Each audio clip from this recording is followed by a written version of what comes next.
Hello and welcome to the Brandon Ramakko podcast. I have with me today a Phyllis Leavitt. She is a psychotherapist and she recently published her first book titled America in Therapy. Thank you for joining me. Well, thank you so much for having me here today. So I was thinking maybe to start, you could give us a bit of history about where you come from and your education and how you got the idea to write the book.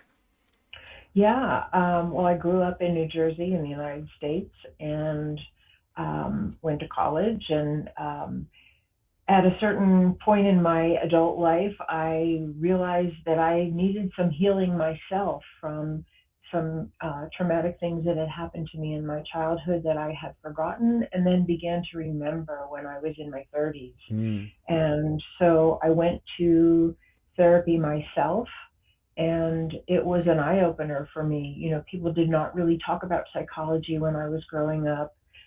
Therapy, the little bit that I heard about it, was sort of seen as a sign of weakness, Hmm. There was a or stigma. something. It was definitely a stigma. I was not interested. But when I was in my early 30s, mid 30s, I had three little children, and I was really at a very, very difficult time in my life, and I really needed some kind of outside input. And a lot of the people that I knew at the time were starting to go to therapy, and so in my own circle, it had less of a stigma, and I decided to go. And the psychological understanding of our early conditioning really shaping how we feel about ourselves, the Hmm. kind of people we're attracted to, our coping mechanisms, all of that really made sense to me. And I began to make sense to myself in a way that I had not before. And out of that, and that was in some ways a difficult journey, but a wonderful journey, because I feel like I really uncovered the truth about what was really at the heart of my own pain and dysfunction at the time. Hmm. And I took out lots of books on psychology, and I ended up deciding to become a psychotherapist myself. And I've worked with hundreds of people over the years. I've been a psychotherapist for over 30 years, and I've worked with families and children and individual adults and couples. And the whole understanding that our family dynamics are so much of what condition us, how the role models of how we see men and women treat each other, of how parents treat their children, what the values are, what the coping mechanisms are, and especially how people express or don't express love, and how Mm. they deal with conflict. Mm. There's many, many aspects of family dynamics that are important, but those two really jump out at me in the moment to share with you. And of course, there's lots more. But my understanding of family dynamics, my own family of origin dynamics, and then working with so many people, even if you're working with an individual, you're still working with their family dynamics, because they bring all of their early conditioning and their unconscious beliefs and coping mechanisms to the process of healing. And out of that, I really understood several things that prompted me to write this book. One is that early trauma and our early conditioning doesn't really go away. And if it's abusive, if it's neglectful, if it's dysfunctional, if it's abandoning, then the effects of that remain in our psyche. Sometimes we're overcompensating for them. Sometimes we become addicts or people pleasers or depressed or whatever. But those are the heart of our healing really is about the early conditioning. And if it's been negative, especially the negative impact. If it's been positive, great. You have those. And Yeah. most of us have some kind of combination. So we have some strengths and we have some vulnerabilities. But out of that, it was so clear to me seeing how many people here, I work in the United States, I live in the United States, how many people here really have suffered from dysfunctional and abusive family dynamics, and don't even know what's been, conditioning their lives in perhaps dysfunctional ways. And then it occurred to me that there's people all over the world. There's people all over our country. There's people all over the world who not only don't know how they've been affected by some of the difficult things that have happened to them, whether it's in their home or their community or in their country itself. Um, for instance, like suffering from poverty or discrimination or alienation or the kinds of things that can happen on a more national or even local community level, where people are mistreated or they feel invisible or unheard or powerless. So I realized that those family dynamics that I had worked with in myself and that I worked with hundreds of clients really apply to people all over America and all over the world without us really knowing how our psychology is affecting us and what are some of the elements for healing. Because in the world of psychology, we know that there are ways to break the cycle of abuse. There's ways to heal from the worst effects of what has happened to us. So my own journey and my professional work really led me to want to look at the United States as a family system, and how could we understand escalating divisiveness and violence and discrimination and injustice through the lens of family dynamics, not for the purpose of targeting anyone or hating anyone, but for the purpose of, like, how could we heal this? How could we bring the best elements of healing that we know in our individual offices to national conversation and one day, hopefully, national policy and practice? That's an ambitious project, but it has to start. It has to start with people reaching out and wow. So that's healing a nation. So ambitious. But you also sort of mentioned some important things, which has been sort of a theme on my own channel. Is I've interviewed a few counselors and mental health coaches and all sorts, and some people think that, I'm not going to get over this, or I don't need help, or I'm stuck, I'm always going to be this way. And no, it's work to change your psyche, your self-image, to work through cognitive behavioral therapy, to change thoughts, actions, behaviors. Right. It's sometimes not easy, and comes easier to some people than others, but it can be done It with can be work. done. If people listening want to change, it can happen. You sometimes need to reach out and get help from your family, from professionals. Right. What strikes me about your story is, like myself, you went back to school in your 30s to change Right. careers. Right. I also went back to school for myself. I am not in healthcare. I had no interest in healthcare. I had negative interest in healthcare, but I wasn't getting solutions for myself or my family, so I had to learn it for myself. Um, did you have an interest beforehand, or were you like, or were you like, I gotta Well, fix this myself? actually, I didn't have an interest beforehand just because I sort of had a negative idea of Mm, what it meant to go to therapy or even what therapy was. Um, so I didn't really have an interest, and I also had no knowledge. So part of the lack of interest was really not having any awareness of what psychology and psychotherapy really can do for someone. Um, I always wanted to be a writer, so that was always there.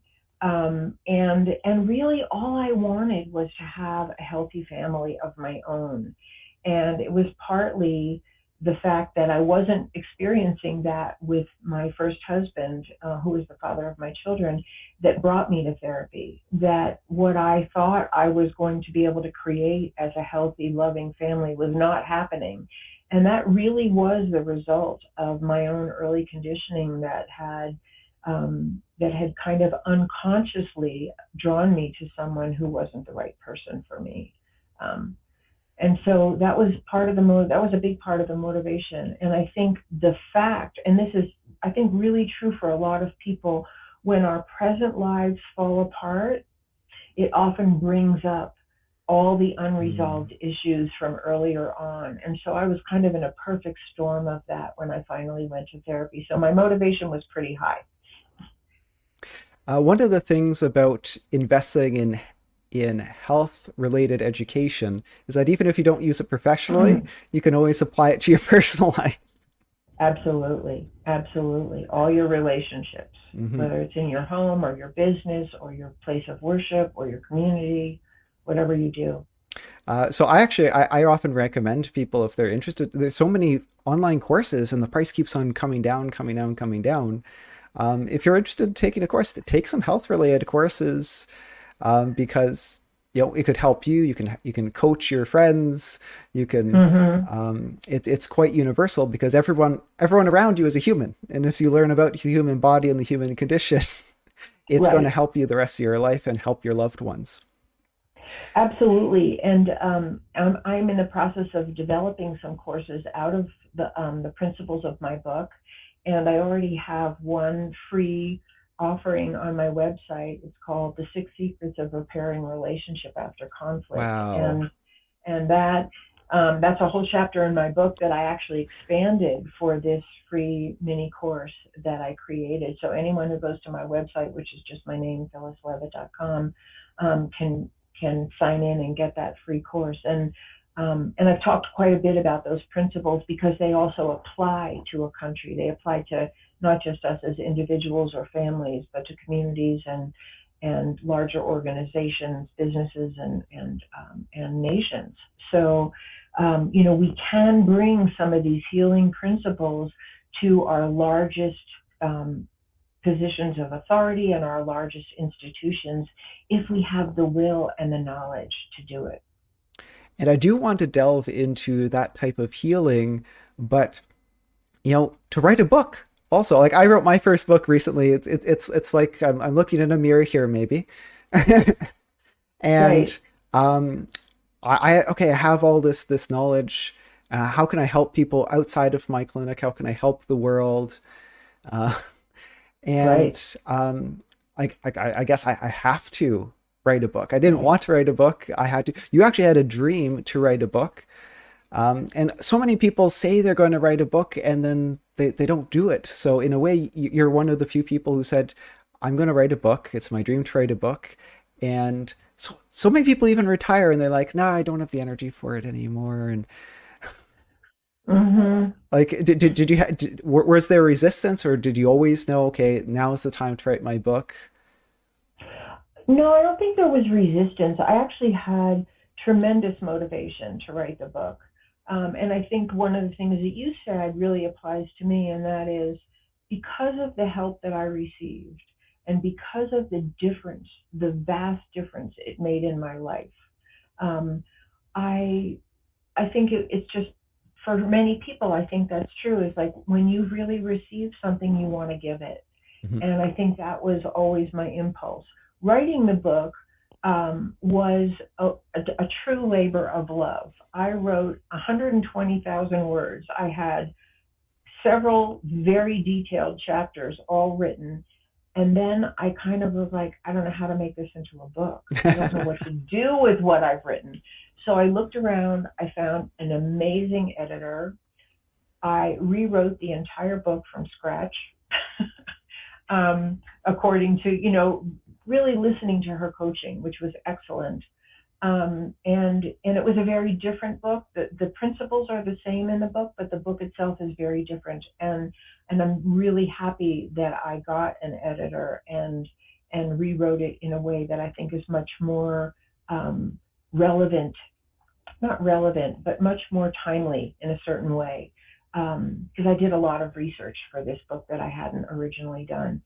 So it was really a labor of love, and it was an incredible labor. And there were moments where I thought, I'm not going to be able to do this.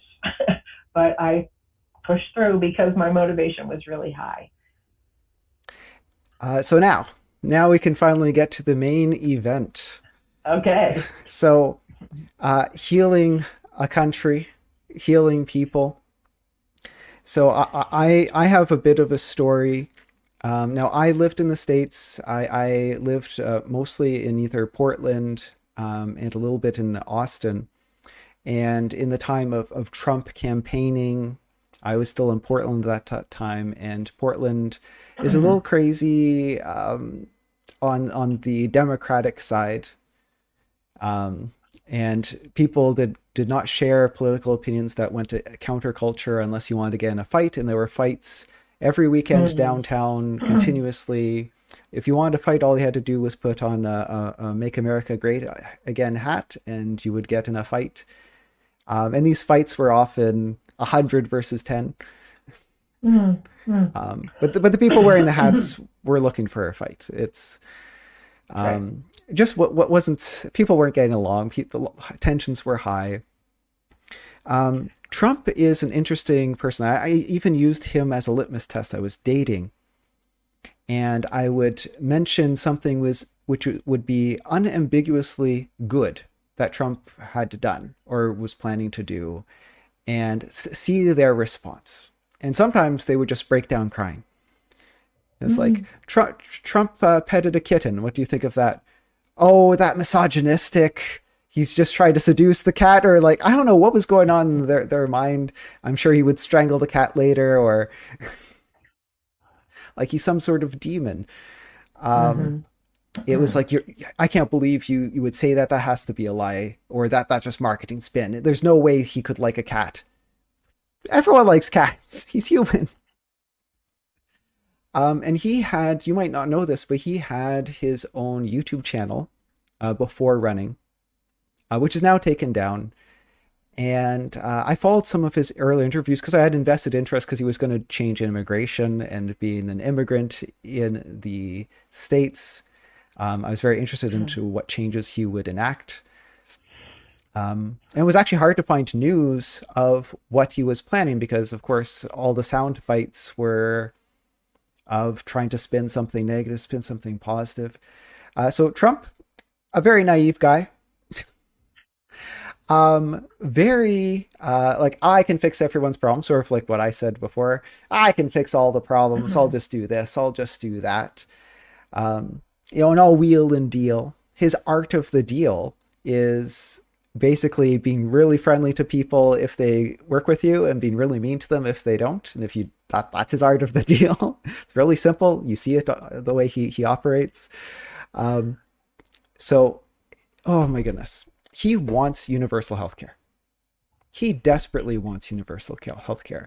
How dare the United States, as rich as it is, have people who go into poverty, start living on the streets because they can't afford to fix a broken bone in their arm? How can that happen in his America? He wants universal health care. And if you know about the cost of healthcare, the US pays more per capita currently without having universal health care than most countries with universal health care. So how he's like, how does that work? As a business person, how does that work? But once he's in office, he doesn't have the support of the people. He just has the support of, he has to wheel and deal with these Republicans who are the only people who talk to him.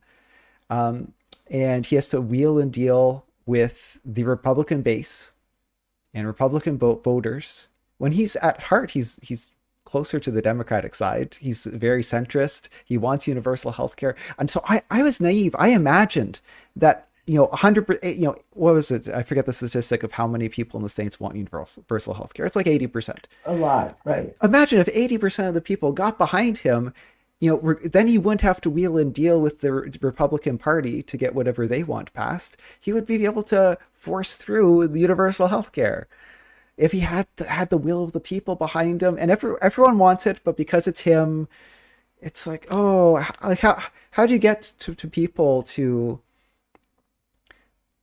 Now I'm not sure how to pose the question. How do you convince everyone on the left to support him on a left-wing position, which he wants? He said he wants, you guys want, but they can't support him because if you support him, you're a Nazi. Like, do you have any ideas?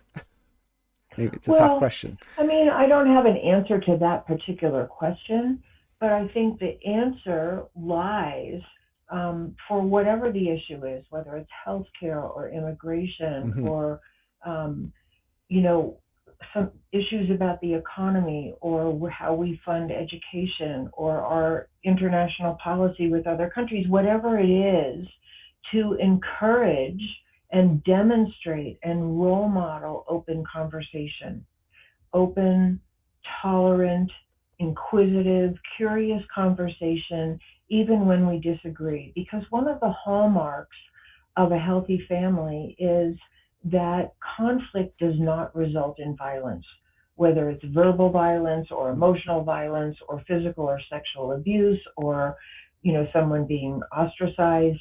Those are all forms of violence. Shame and blame can be emotional violence. So those are some of the signs of a really healthy family system where people, despite their differences, and even if the feelings run high, are committed to actually listening to each other and working it out. And this is very difficult to do. And I Mm-hmm. think, most of us know in our own lives when we're really hurt or really angry or we're really convinced of something being right and something else being wrong, that it's very hard to listen in that way. It's very hard to entertain another point of view. But that's really what we have to learn how to do. And so far, that hasn't been well role modeled at the highest levels of Mm-hmm. government in our country. And I think that's where the answers lie. It's because it's really putting our best heads together that we're going to find the best solutions.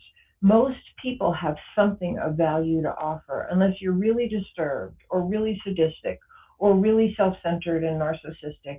Most of us have something that's worthy of being heard that could be helpful. And we have yet to really commit to that as a country, that we're really, in fact, it's gotten worse. The divisiveness, the rhetoric of hatred and blame and shame and outright lies that get perpetrated one side to another, the inability to cross the aisle for the sake of the good of the people, of the American family. These are all psychological issues, and we have been conditioned in the United States, and I think in many places around the world, to believe that these are ideological differences that cannot be resolved. Mm-hmm. Good has to somehow fight the perceived evil It's like the in and group win. versus the out group. Yeah, and we've been convinced that this is an ideological and partisan divide that can only be resolved by somebody conquering somebody else, Mm-hmm. by one group convincing the rest of the population that the other group is evil. And these are dysfunctional family dynamics, and they never achieve harmony. They never achieve peace. And we know that. These are the elements that seed war. So what we're really looking at, and this is really the heart of part of the message of my book, is that what we're dealing with is a mental health crisis. It's not an ideological crisis. It's a mental health crisis. And why that's so is because mentally healthy people are not violent. Mm-hmm. They're not hateful. They're not discriminatory. They have tolerance for diversity, and they can even celebrate and honor the power of diversity. Mentally healthy people are willing to stick it out even when it's tough, even when they're reactive, even when they want to lash out. They have the ability to either restrain themselves or come back to a calm and respectful place when they lose it. Because none of us are perfect in that. None of us are like all mentally healthy, Yeah. But one of the signs of a mentally healthy person is that they will take responsibility for their own missteps and come back to the table, apologize, try again, make amends. And we desperately need this kind of mental health demonstrated in our homes, in our communities, in our businesses, and at the highest levels of authority and governance. And I think it's the only route to peace, Yeah. actually. Seeing your fellow Americans as humans. Right, Um, exactly. the U.S. is the only country I've been in and or lived in where people often label themselves, and I wonder how healthy that is.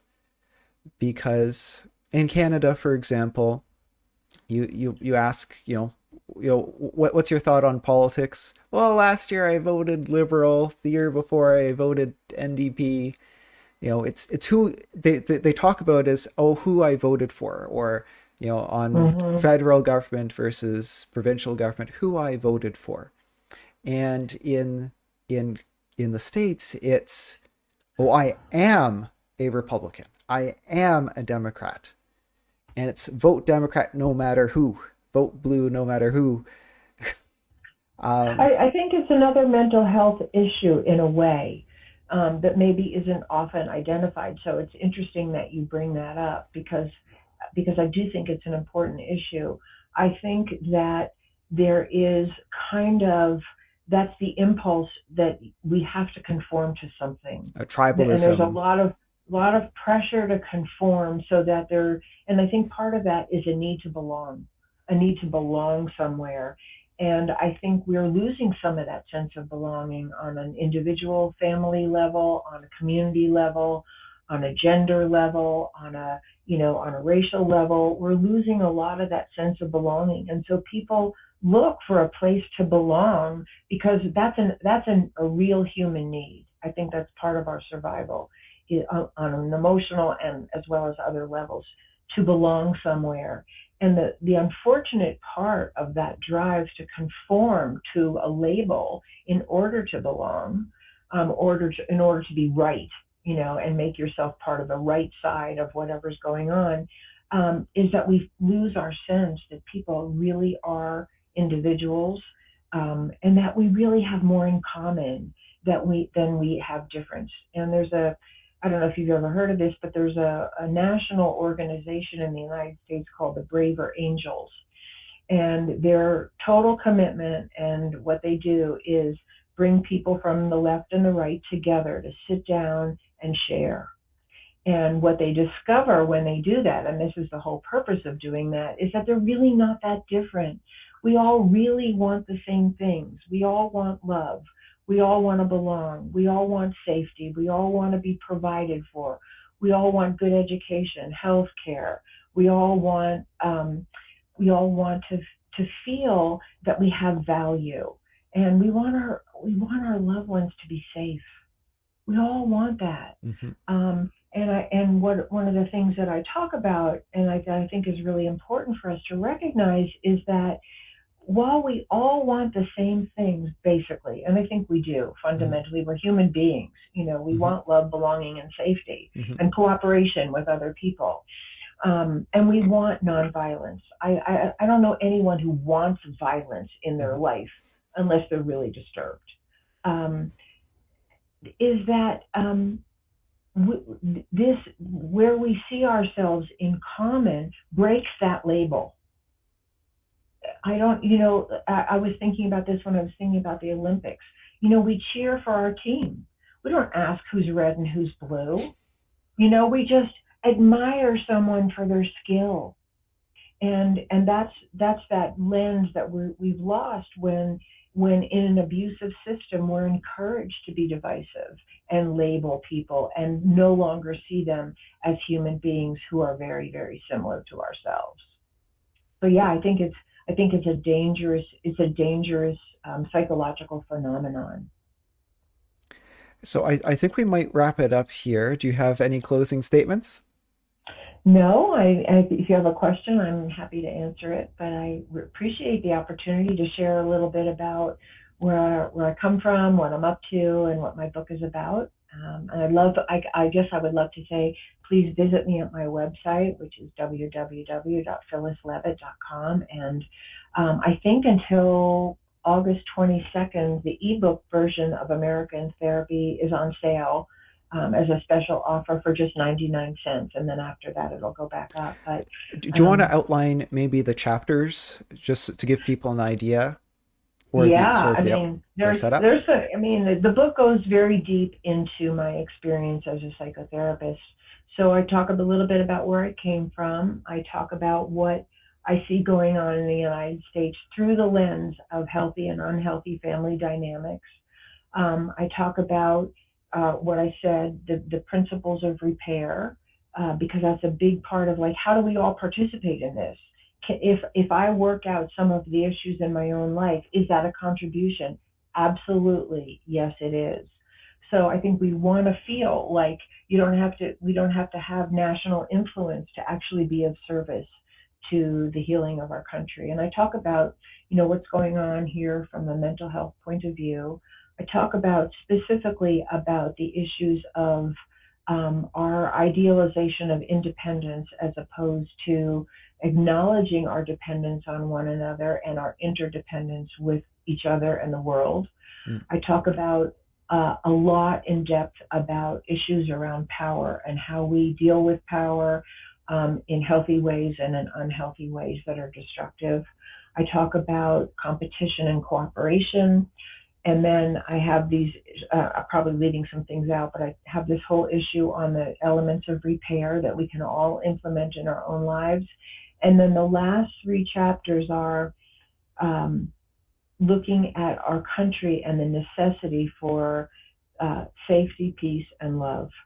Because I really believe that love and safety and peace have to be at the top of our national agenda if we're going to shift what's going on in our country today and really around the world. That's it in a nutshell. Well, a good message. And it sounds like reading it, you're really informing yourself about your own relationships, because it's about fixing local relationships and yourself to fix the country. And it's Right, aspirational. You hope that this trickles up to to our role right, models and to our right. politicians. And let me just say, it's not an academic book. I wrote the book for the layman because I don't think some of the basic elements of psychology are common knowledge. So the book is a combination of a little bit of my own story, lots of client case studies, and professional observation, and it's very readable. So I just want to say that it's not written for an academic. Perfect. Actually, that's an issue for my book as well, because I wrote it for the layperson as well. But some Uh people are huh. like, "Oh, is it a textbook?" No. Right. What's your book? Pain is not a life sentence. Beautiful. So Wow. it's about sort of becoming an advocate and to self-manage and sort of understand your own sources of pain and or the possible sources of pain. It actually it's not a quick fix book or all everyone's pain is this, everyone's pain is that. It Right. is so I'm a musculoskeletal medicine or neuromusculoskeletal medicine Oh. specialist, which is a Oh. specialist in diagnosis and management. Wow. So honestly, through reading this book, you may know more about you'll probably know more about your pain than your doctor does. Maybe more than your Wow. surgeon does. Maybe more than your physiotherapist does. Um, because Excellent. yeah, and you have to be an advocate for yourself. You might not know you Hmm. have a bad doctor, and the book sort of tells you how to spot a bad physiotherapist, a bad chiropractor, a bad doctor, Wow. so you can find a better one. And then maybe with the Great. better one's help, you can get over your pain. So many people, oh, I tried physiotherapy. And then you hear the physiotherapist just put a hot pack on them. Well, Hmm.